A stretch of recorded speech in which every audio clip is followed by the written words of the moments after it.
Yeah. Well, let's start there. I just want Let's to, I start want there. to start with the cussing. So right for everybody watching this, like right before I pressed record, I was like, and we can cuss on Difference Makers discussion. And also well, you're going to see on the title, but this is my friend Katherine. Katherine, you don't have to, what is a title that you like want to own? Like badass mother? Hey, oh my That's my gosh. husband. You can say hi. I know they I can't hear you because know. the headphones. That's my husband, Richard. Oh, Isn't he I know handsome? Richard.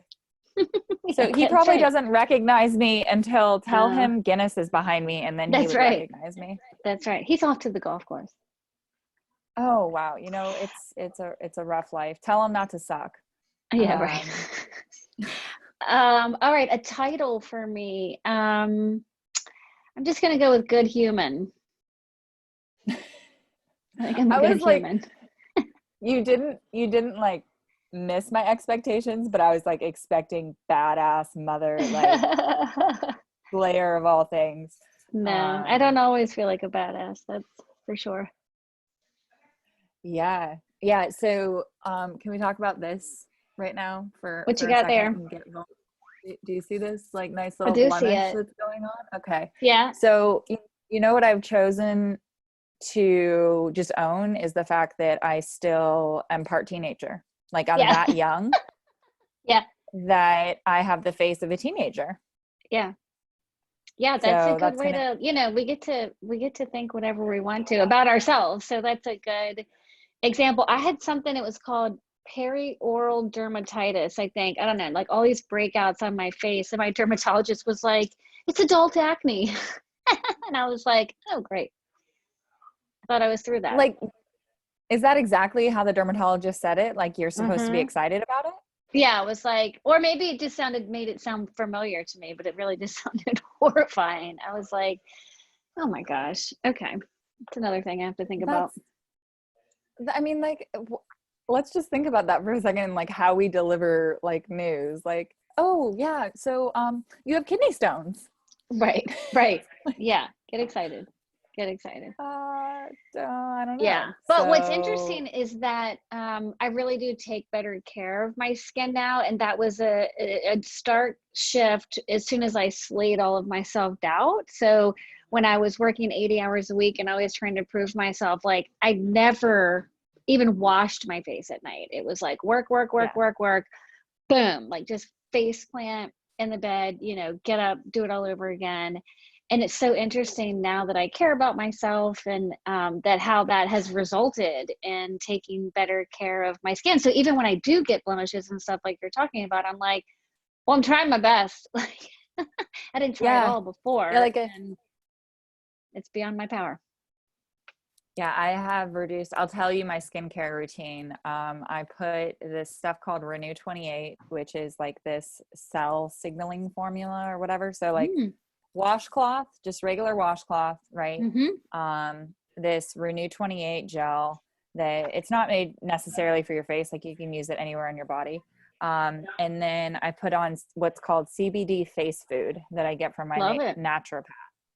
And so like it feels a little, you know, I don't Firm. know, like oily, I think is probably it. Like where residue is kind of like the Okay. word that comes out for me. Mm. Um, but I think just being from Southern California, I get excited that I can put some form of Yeah. like the marijuana plant on my face. Amen. Put it all over my Like, body. yeah, yeah. My mom doesn't understand the difference between THC and CBD, Yeah. and so she Yeah. like Like freaks totally and out. completely. Oh yeah, she freaks out. She's just Yeah. like, you can't do that. It's not legal here. I'm like, oh my Oh, gosh. you're like, that part is. That part is. There's my little puppy. What's the puppy's name? Buddha. Ooh. All right, I want to know the story behind naming the puppy. And how old is the puppy? The puppy's 2. And I really love Buddhism and have found a lot of inner peace and meditation. And have just studied it and really, really identify with so many of the principles of Buddhism. And so it's kind of in and around my home. And we actually let our 12-year-old daughter name the dog, and she knew she wanted a girl, and she narrowed the names down to either Buddha or Lucky. And my mother's maiden name was Luck. And so she thought that was kind of cool to be Lucky. And then I think Stella was a contender for a while, but she ended up picking Buddha, and I thought that was really cool. And as mothers, a lot of time we worry about what our children are watching and picking up on in terms of bad habits, like, oh, I yell all the time, or I work too much. Yeah. But they also pick up the good things, and they pick up the things that you pay attention to and put energy towards. So I thought that was pretty cool to see that that's the name that she wanted. How long ago did you get the puppy? Like, how recent like is that? a year and a half ago, probably. Well, now I have, Guinness. So yes. We've got a beer and a deity. Yes, right. I love it. Yes. Oh, I love that. And it doesn't get any better on my side, because Goose was my previous service animal, gray goose. So oh, nice. I see a trend. I've often thought about my horses, like, because that's my space. I think I'm going to ask you where your space is in a second, just because I think people are struggling to find space right now. But I think people struggle to find their own space in general, at least to acknowledge and claim that that's the space. So horseback riding for me and being with the horses is my space. But I have joked about one of my mentors that used to work in California in the equine therapy. Her horses were Paxil, Xanax, lithium. Like, that's genuinely what she named the horses. So funny. And I loved it. I just loved it. Like, she was talking about Paxil. Like, she was talking about Paxil, and I'm like, wait, what are we talking about? And she's like, we had this interaction with Paxil, and the person just really opened up. And I was like, I don't see Paxil as if you're listening, Paxil is like a combination anti-anxiety, antidepressant drug. And so I was like, I don't really see that as kind of like an opening up type of drug. And I finally figured out she was talking about a horse. So made a lot more sense then. I love that. I think we have to live our lives out loud, and I always talk about, like, we wear this mask and we act like everything's perfect, and I just love seeing humans that do things like that and just put it on their sleeve, and it's okay to talk about it, and it's really a beautiful thing. How often are you with horses? Several times a week. Yeah. And then, I folded it into the business. And so I do the professional development retreats, because they're 1,500-pound bullshit detectors. I mean, there's since they're prey animals, you know a lot about the brain, and you've done a ton of research to know that after going through trauma, or we can basically convince ourselves to where our brain switches from predator, where like we're the ones in control, to prey, where we're just in constant reaction mode, and like everything is a trigger. And so this relationship of like having a predator like climb on your back, it'd be like a zebra being like, come on, lion, like, let's go. I'll gladly like take you for a ride. It just it's not natural. And I don't know if natural is the right word, but it doesn't make kind of sense. And so if you're not centered and grounded and peaceful, the horse tends to want to move away from that, because the horse is like, well, wait, why is the predator like scared? If the predator's scared of something, like, or anxious or feeling a it's also so when I was a therapist, we did trauma substance abuse and addiction recovery, eating disorder recovery. And so it was interesting because if somebody came high to the ranch and it was like, you know, they had a tolerance to where humans, we couldn't really, they're functioning, say functioning alcoholic or functioning addict. Sure. The horse would immediately be like, no, you're not safe. Really? Oh yeah. Oh yeah. Wow. Like, And was the horse like standoffish? Like, I don't want oh to yeah. engage? Like you're not a safe space to be because you're not like consistent and congruent. But so many humans are not congruent. What we put on the outside is not what we feel on the inside. Yeah. And so, and a horse needs to be able to have that peace. I mean, this is so funny because we didn't plan on talking about horses, but like our love affair started, or I guess started at Disrupt HR where I was talking about horses. Yes. Amen. So, yes. There we go. It all comes. Well, that's so back. fascinating too, because I often talk about just living out of alignment. And like for so long, my insides didn't match my outsides. My insides were hollow and empty and isolated, you know, and on the outside, it was like happy, happy, joy, joy, everything's fine. And it's like the greater that gap became, the more pain that just infiltrated my soul, because it's a double life, you know. And I think that's so fascinating that a horse could pick up on that. That's crazy. So one of the things about horseback riding for me, and in general, is that so anxiety and stress only lives in the future and in the past. It's impossible to have anxiety and stress in the present, because if you're present, you're just experiencing that moment. And so that's kind of this fascinating philosophical thing that I realized while I was doing the therapy work. And when you're with a horse, whether you're doing riding or whether you're doing groundwork, you have to be present.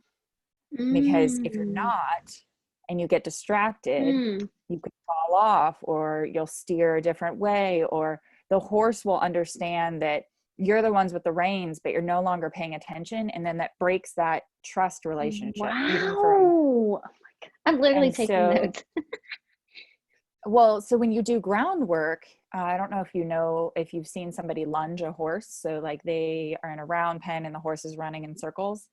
So you have to direct your energy at the horse in a continuous way. And so, and keep that focus. And I tell people, business professionals, I say, if your feet are moving more than the horses, you're losing, because you're having to basically chase the horse in order to get the horse to run in the circle. Right. And what you want is really focused, directed, specific, peaceful energy that is moving the horse. And as humans, what we tend to do is if something's not going our way, we get frustrated. And then we're directing frustrated energy at the horse. And then the horse will turn away from us and be like, no, I'm done. Like, I'm not dealing with you anymore. And so when we're doing these leadership retreats and we're dealing, with these professionals, it's like they finally get it, because they can see what impact immediately their energy has on this horse. It's a giant biofeedback machine. So I'm definitely going to have to connect you down to as you said. Oh yeah. Giant bullshit detector. Giant bullshit detector. Like, I went out to the ranch, a friend's ranch, and because him and I have a joke, he says he has more saddles than he has asses. And so I'm one of his asses that he can use for his saddles to exercise. And so like I went out, opened the pasture gate, totally distracted, totally frustrated. Both horses just like turned and like walked away. Like, not right now. I was like, all right. So like I walked back to my car and, like grounded myself a little bit, and I turn around and guess who's standing at the gate? Like, okay, human. Okay, now lady. Let's do this. Yeah. You took a beat. Yeah. But it was just like, but that happens in an office too. Yes. But like, we don't have permission to say that. Yes. You don't have permission to just be like, get the fuck out of my space. Like, just take this and go do something with it, because I don't want to deal with that right now. Right. So Oh man. Yes, like for I'm gonna sure. call my aunt out real quick because she left me a message yesterday. Hopefully her boss never watches this. And she said that her boss sometimes, like, well, she's headed out the door, will kind of loop her back in real quick. And Oh, sometimes it's necessary, sometimes it's unnecessary, but it's this energy exchange that like she's in the mindset of I'm gonna go home. And yep. like Yep. boss is in the mindset of like Not yet. engagement. And so she said yesterday, like she saw it coming and was like, whoop. And I just in my head thought about the horses of like, they saw me coming and were like, nope, no, Yeah. thank you, not today. Not And until you're not in an ready. offensive way. Like, Right. not in, it was just like, you don't have permission to be in my space because you're Mm-hmm. not in the correct space. Get yourself straight first, and then you can come back. Oh my gosh, I have to get my shit straight all the time. Mm, So I it's, Yeah. All right, I want to tell you about my latest theory that I was just thinking about yesterday. I was doing a fireside chat about the book, and it dawned on me that like as women and mothers, like we're so desperate for control, and we want to control the way the kids' sandwiches are made and what our partner does and the way the house looks. And at the end of the day, isn't the desire for control in order to try and warp and mold other people's impressions of ourselves? So the cleaner my house is, my kids are on time, these things that we want to control, it's so that other people will think positively of us, and then we therefore will feel better about ourselves. But what if we just okay. felt better about ourselves? This runaround of trying to control everything around us so that other people like us, so we can feel better about ourselves, we could just take a shortcut and we could just feel better about Yeah. ourselves, because so many of those paths, to me, and at least in my life, were out to prove something or be seen as better than I was before, so that I had acceptance and approval from other people, so that I Yes. would accept and approve of myself. But now I just accept and approve myself, and it's just this little shortcut that is kind of neat. Do you find that all of the rest of the stuff comes easier when, like you were talking to me about, like the face self-care? Like, do you Yes. find when you just take that shortcut that the house is cleaner and that you have more Yes. energy to go to the gym and cook and this Yeah. kind of stuff? Yeah. I have found in my life that like happy leads to healthy and not the other way around. That because I'm happy with myself and I've learned to love myself and even like myself, I take time to work out. I take time to do meditation. I take time to do the things that replenish me, where there was just no foreseeable like time to do that in the Yeah. past, because I was giving all my time away instead of keeping it for myself. And so it's been without a lot of effort. It's like, well, I'm just going to wash my face, I'm just going to meditate for 10 minutes. It's not some big laborious thing like it used to be, like, I gotta fit myself into my schedule. Yeah. Yeah, so it's definitely easier. And I still have chaos around me. I mean, nobody's life is perfect, nobody's life is easy, especially in these times, but dealing with the chaos around me has become easier because I'm not also fighting the chaos inside of me. Yeah. So then it's Yeah. just one battle to fight instead of two. It's like a lower frequency inside so that it's Mm-hmm. not, I totally get that, because it's like when somebody yells at you and you yell back, like you're 15 minutes into this argument and you can't remember why you started. Yeah. Yeah. So Yeah. Yeah. I, I have found myself putting more into myself right now, like in the bank, because I don't know what's coming Mm-hmm. next. And so I know that there's chaos around me right now, but also not knowing what's coming next. The only thing I can really control is like that bank. Like I can't Yep. control what you think of my house. I can't control any of that. Yep. And um I have this physical representation or whatever with my husband, where I'll hold my hand out like this and I'm like, "What do you see?" And he's like, "Nothing. There's nothing there." I was like, "That's how many fucks I have to give right now. I need to go meditate. Yes. I need to go take a bath. Yes. And when I can Yes. put some back in there, you may have one, Yep. but right now It's empty. there's none. Yep. I love There's that. none. I love that. The phrase we use, my husband and I use, is I've reached my break-even point. And we say that a lot. It's like at the end of the day or whatever point, it's just like too much is coming at you, you know, and because it's common language now, we can say it very calmly, you know, and it's just Yeah. like, I've reached my break-even point. And we even say it in front of the children. And so then it's like everybody's like, leave that person alone. You know, Yeah. like that person needs a beat. Like you going Yeah. into, you know, seeing the horses, and then you're like, hold on, let me go over here and stand, take a couple deep breaths. I love that. Yeah. We have to have that language to say, I don't have anything else to give right now, you know? Yeah. Well, because at the end of the day, if you went down as a herd member, that impacts the entire health of the herd. Mm-hmm. And Mm-hmm. so, you know, like the taking care of the self ends up in the professional world, in the corporate world, self-management, self-awareness, and self-care just leads to the better bottom line Yeah. naturally. But Yeah. we try so hard to start with like team development and, Yeah. you know, And skill it's like development. we're starting at like step 10. And it's Yeah. like, hey, Yeah. like, Yeah. do you know how many adults can answer the question of like, what do you want to be when you grow up, or what's your purpose? Mm-hmm. Mm. Like, Yeah. when did we stop asking that question? Yep. Because Yeah. obviously you're going to feel unfulfilled if you don't know like what your goal was during the day. Like, Yeah. you know, like I have a journal that I use, and like it has your goals for the day, and it's just like 2 or 3. And so I'll write them down. But like on the days that, it's so funny, on the days I forget to write my goals down, I'll go back that night and I'm like, well, now what do I put? Like, what did I actually accomplish? Like, Oh, how yeah. do I, There's no reference point. so that I can feel like fulfilled. So, well, I hope Right. that horses somehow make their way into the next sleigh book.